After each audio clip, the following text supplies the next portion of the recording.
ಹರೇ ರಾಮ್. ನಮಸ್ಕಾರ. ಇದು ಬನ್ನಿ ವಿಷಯಂತರ ಹೊಂದಿದ್ದ എന്നൊಬ್ಬ ಬಹಳ ಹತ್ತಿರದ ಸ್ನೇಹಿತ ಮಿತ್ರ ಒಬ್ಬ ಉಪ್ಪಂಗಳ ವೆಂಕಟರಮಣ ಭಟ್ ಹೇಳಿ ಅವರ ಹೆಸರು. ಉಪ್ಪಂಗಳ ವೆಂಕಟರಮಣ ಭಟ್ ಹೇಳಿದ್ರೆ ಆಗಿನೂ ಗೊತ್ತಾಗ ಅವನೊಂದು ಅಡ್ಡ ಹೆಸರಿದ್ದು ಕುಟ್ಟಿ ಅಣ್ಣಿ ಹೆಂಗದೇನಿಗಳು ಹೇಳಿದರೆ ಸಣ್ಣ ಅಣ್ಣಗೆ ಚಂದ ಒಳ್ಳೆ ವಿಶ್ರಾಮಿಪ್ಪ ಮಾಡಿವ ಸಣ್ಣಗಿಪ್ಪ ಹಾಗೆ ಅವನಪ್ಪ ಸಣ್ಣ ಕೊಂಗಾಟಲಿ ಕುಟ್ಟಿ ಅಣ್ಣಿ ದೇನಿಕೊಂಡಿದ್ದರು. ಎನಗೆ ಈ ಕುಟ್ಟಿಯಣ್ಣನ ಪರಿಚಯ ಹೆಂಗಂದ್ರೆ ಶಬರಿಮಲೆಗೆ ಹೋಗಲು ಶುರು ಮಾಡಿದ್ದು. ಮತ್ತೆ ಅಲ್ಲಿ ದಿನಾಗಲೂ ಒಂದೂವರೆ ಸೇರು ಅಕ್ಕಿ ಮಡಗುತ್ತಾರೆ. 2 ಸೇರು ಅಕ್ಕಿ ಹಾಕಿದ್ರೆ ಗಣೇಶನ ಎಲ್ಲಿದ್ದೀರಿ ನಮ್ಮಲ್ಲಿ ಗಮ್ಮತ್ತು ಬರಬೇಕು ಹೇಳು.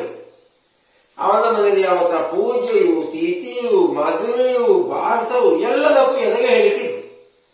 ಹಾಗೆ ಕುಟ್ಟಿಯಣ್ಣಂಗೆ ಮಗಳಕ್ಕಲ್ಲ ಇದ್ದವು. ಅವಕ್ಕಲ್ಲ ಮಗಳಕ್ಕಲ್ಲ ಕೊಟ್ಟಾಯಿತು, ಮಗಗೆ ತಂದಾಯಿತು. ಕುಟ್ಟಿಯಣ್ಣನ ಹೆಸರು ವೆಂಕಟರಮಣ ಉಪ್ಪಂಗಳ, ಅವನ ಮಗನ ಹೆಸರು ವಿನಯ ಭಾರದ್ವಾಜ. ಅವನಿಗೆ ಮದುವಾಗಿ ಒಂದು ಕುഞ്ഞി ಬಾಬ ಇಟ್ಟಿದ. ಅವನೊಂದು ಬರ್ತಡೆಗೆ ಬಪ್ಪಲೇಬೇಕು ಹೇಳಿದರು. ಹಾಗೆ ನಾ ಬರ್ತಡೆಗೆ ಹೋದಪ್ಪ. ಹೋಗದಿದ್ದರೆ ನಮಗೆ ಕುಟ್ಟಿಯಣ್ಣಗೆ ಬೇಜಾರಾಗ್ತೀವಿ. ಕುಟ್ಟಿಯಣ್ಣಗೆ ಮತ್ತೆ ಎಲ್ಲ ನೆಂಟರು ಇಷ್ಟರ ನೆರೆಕರೆ ಬರೆಸಿ ಊಟ ಕೊಡೋದು ಗಮ್ಮತ್ತು ಮಾಡೋರಿಗೆ ಅವನೊಂದು ಭಾರಿ ಖುಷಿ. ಇದರಲ್ಲಿ ಮೋದಿ ಅಜ್ಜ ಗೆದ್ದು ಬರೆಕೊಳ್ಳಿ ಹೇಳಿ ಒಂದಲ್ಲಿ ಇದು ಮಾಡಿದ್ದ. ಮೋದಿ ಅಜ್ಜ ಅಧಿಕಾರಕ್ಕೆ ಬಂದರೆ ಆ ಶಾಲೆ ಮಕ್ಕಳಿಗೆಲ್ಲ ಯೂನಿಫಾರ್ಮ್ ಹೊಂದು ಕೊಡ್ತೇವೆ. ಆ ವರ್ಷ ಮೋದಿ ಅಜ್ಜ ಬಂದರೆ ಶಾಲೆ ಮಕ್ಕಳಿಗೆಲ್ಲ ಯೂನಿಫಾರ್ಮ್ ಹೊಂದು ಕೊಡ್ತಾರೆ. ಅಲ್ಲಿ ಅಗರಪಾಡಿ ದೇವಸ್ಥಾನದಲ್ಲಿ ಯಾವುದು ವಿಶೇಷಕ್ಕೆ ಒಂದು ಕ್ಯಾಂಟೀನ್ ವ್ಯವಸ್ಥೆ. ಕ್ಯಾಂಟೀನ್ ಮಾಡಿದ್ರೆ ಯಾವುದು ನಷ್ಟ ಇದೆ.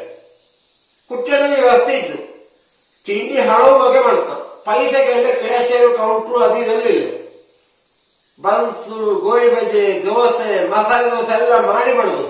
ಬೇಕಾದವಕ್ಕೆ ಬೇಕಾದಷ್ಟು ನಿಂಬಲಕ್ಕೂ ನಿಮಗೆ ಮನಸ್ಸಿಗೆ ತಗೊಂಡಿದೆ ಪೈಸೆ ಡಬ್ಬಿಗೆ ಹಾಕವ. ಅಲ್ಲಿ ದೊಡ್ಡ ಒಂದು ಬಕೆಟ್ ಮಡಿಗಿತ್ತು. ಅದಕ್ಕೆ ಚಾಯ ಕಾಫಿ ಬೇಕಾದಷ್ಟು ತಿಂಬದು. ನಿಮಗೆ ತೃಪ್ತಿ ಇಪ್ಪಂದ್ರೆ ಅಲ್ಲಿ ಡಬ್ಬಿಗೆ ಹಾಕೋದು. ಪೈಸೆ ಹೇಳಿ ಕನೆಕ್ಷನ್ಗೆ ಜನರಲ್ಲಿ ಹಾಗೆಲ್ಲ ಮಾಡಿ ಒಳ್ಳೆ ಒಂದು ಎಲ್ಲರಿಗೂ ಬೇಕಾದ ವ್ಯಕ್ತಿ ನಮ್ಮ ಉಪ್ಪಂಗರ ವೆಂಕಟರಮಣ ಭಟ್ಟರು. ಹೆಂಗಲ್ಲ ಒಟ್ಟಿಗೆ ಶಬರಿಮಲೆಗೆ ಹೋಗಿ ಗುರ್ತ ಪರಿಚಯ. ಹಾಗೆ ಅಮ್ಮಗಮ್ಮಗ ಅವರಲ್ಲಿಗೆ ಉಳುವಂತಿಗೆ ಹೋಗಿ ಒಂದು ಭೇಟಿ ಕೊಟ್ಟೇ ಇದ್ದರು. ಹೋದರೆ ಊಟ ಕಾಪಿ ಆಗೋದು ಬಿಡ. ಮತ್ತೆ ಏನಾದ್ರು ಮಾಡಿಕೊಳ್ಳಿಕ್ಕೆ ಕತ್ತಲ್ಪ ಹೋದರೆ ಅಮ್ಮಗ ಐಟಮ್ ಮಾಡುದು. ಗೋಬಿ ಮಂಚೂರಿ ಬೇಕಾರು, ಮಸಾಲೆ ಪೂರಿ ಬೇಕಾರು, ಚಪಾತಿ ಬೇಕಾರು, ಈಗ ಮಸಾಲ ದೋಸೆ ತಿಂದ ಕೊಡರೆ ಈಗ ಮಾಡ್ತಾರೆ. ಅದು ಭಾರಿ ಚಲಾಕಿನ ಜನ. ಅವರನ್ನು ಈಗ ಈ ಹೋಟೆಲಿಗೆ ಕಾಣ್ತಾ ಇದ್ದಿದ್ದ ಒಂದು ಮನುಷ್ಯ ಒಬ್ಬೊಬ್ಬ ಹೇಗೆ ಇರ್ತವೆ ಗೊತ್ತಾಗಲಿ ಹೇಳಿದ್ದಷ್ಟೇ. ಒಟ್ಟಿಗೆ ಅವನ ಪುಳ್ಳಿಯನ್ನು ಬರ್ತಡೆಯನ್ನು ನೋಡಿದ್ರಪ್ಪ.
ಎನ್ನ ಸ್ನೇಹಿತ ಕುಚ್ಚಣ್ಣಯ್ಯಗೆ ಕಂಡ್ರೆ ಮಾತಾಡಿ ಸೇತ. ಅವ ಈಗ ಸದ್ಯಕ್ಕೆ ಹನುಮಗಿರಿ ದೇವಸ್ಥಾನದಲ್ಲಿ ಇದ್ದವು. ಕಾಮ ಹರೇರವು.